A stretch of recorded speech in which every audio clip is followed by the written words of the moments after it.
Welcome back to the Crochet Crowd, as well as my friends at yarnspirations.com. Today I have a new stitch for you. I don't know the word for it, but I'm just going to call it the Crochet Raised Star Stitch. So it's like the star stitching. It's a lot easier to do than the star stitching, and it really creates this beautiful texture. I'm just using Caron cotton cakes to do a tote bag. Now the reason why I'm doing a tote bag is that this stitch can only be done in the round. So it can only go constantly, and what I'm doing is a continuous revolution of this whole tote bag, so there's never any slip stitching involved. So because the yarn is changing color on its own, it can change at any time, and I'm not too worried about that. I think that the stitches is going to work out. What I have for a base here is that I created the base based on a pattern that exists on yarnspirations.com, and the final number of the round before we started doing this stitch was divisible by 3. So the multiple to do this stitch is in multiples of 3.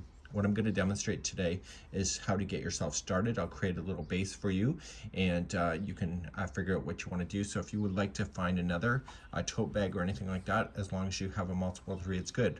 Now, if you're missing a stitch, maybe just put 2 stitches into the same. If you're having extra, do a 2 together stitch. As long as it's a multiple 3, this will always work out. So let's begin from scratch and showing you this stitch. I'm going to demonstrate the basic principle of this stitch, and what we want to do is yarn over and go into the eye of the star below, yarn over, pull through. We're going to come to the next eye, so we're going to yarn over, go to the next eye, and pull through, and you'll have 5 loops on the hook. You're going to yarn over and pull through all 5. Once you have that done, you're going to yarn over to create the eye of the new star stitch you just created. Now the star stitch is complete. The 2 empty stitches that you skipped, you're just going to apply 1 double crochet in each. They're kind of harder to get to when you're first learning this stitch, but once you get it, you get it. So you got 1 and then 2, and this will create the work so that this is solid in behind, as you see, so loose things should not be able to fall through. So let's begin and show you how to get to this moment, and we'll begin from that point. So I just created a mini circle just to give illustration to it. There is 36 stitches here. So normally what you would want to do in the bottom of a basket and etc. is do 1 row on the back loops only, so that it creates the turn. On the tote bag, I did not do that because I didn't think I needed to, but if you would like to do something like that, you would just chain 1 and just apply 1 single crochet in each one of the back loops all the way going around. Do not change the counts. 36 is divisible by 3, so no matter what size that you get, as long as it's divisible by 3, you should be good to go. I'm going to change up the story at the end of this revolution. We're not going to join it, and we're going to start immediately because I want to do a continuous revolution of that raised star stitch as I go. I'll see you at the end of the round. At the end of the round, I don't want to join it to the beginning. I want to do a continuous revolution where there will be no slip stitching because I think it looks more effective. To start the next one, what I'm going to do is that I am going to start the star stitch format. There is no eyes to work with yet, so we have to create our first round, and it's exactly what you know, but there's no eyes to go into. Starting in the very first stitch, I want you to yarn over and going on in, yarn over, pull through, and hold. I want you to skip the next 2 stitches and come into the 3rd right here, and yarn over and into the 3rd. These will be the eyes of the stitches in the future. So you'll pull through. You'll pull through all 5 loops on your hook.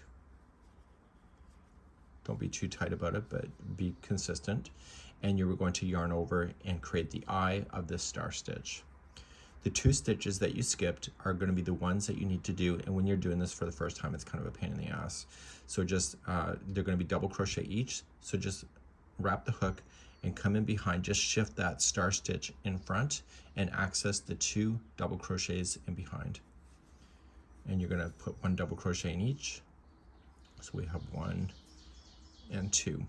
If you don't happen to get the stitch exactly because it's buried in behind, it doesn't really show any imperfections, but I would be consistent for sure. So we're now going to continue this all the way around. So you're going to start with the same stitch that this one is coming into. Okay, that was the double crochet. So you're going to coming in to the same one. That will be the eye of the stitch in the future, and pull through. Skipping 2 stitches, come to the 3rd, yarn over and pull through. pull through all 5, and the 2 that you skipped, you have the yarn over first to create the eye, and the 2 that you skipped is going to be 1 double crochet each.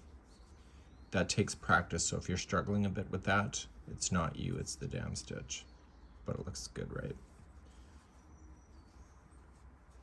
So let's do one more, and then I'm going to let you go around. So just yarn over, come into the same one where that one is coming into. So it's sharing the same one. Skipping 2, go to the 3rd, yarn over, and slam that in. Pull through all 5. So yarn over to pull through. So basically a chain 1 to create the eye, and then go into the 2 double crochet, or to the 2 stitches and create a double crochet. So go all the way around, just put me on pause, and I'll see you at the end of the round. Don't finish the round because I'll show you what to do from that point. I'm coming all the way around, and I have what appears to be 2 stitches before the next eye, which is what I'm looking for. So I'm going to complete the last one of this revolution, and I'm just going to go into the same one that this is here, pull through, and now this time when I skip 2, I'm going to come into the eye of this one right here, and I'm going to pull through. You're still going to pull through all 5, chain 1 to create the eye, and the 2 that you skipped, you're still going to use those. So now these star stitches will be building on top of each other.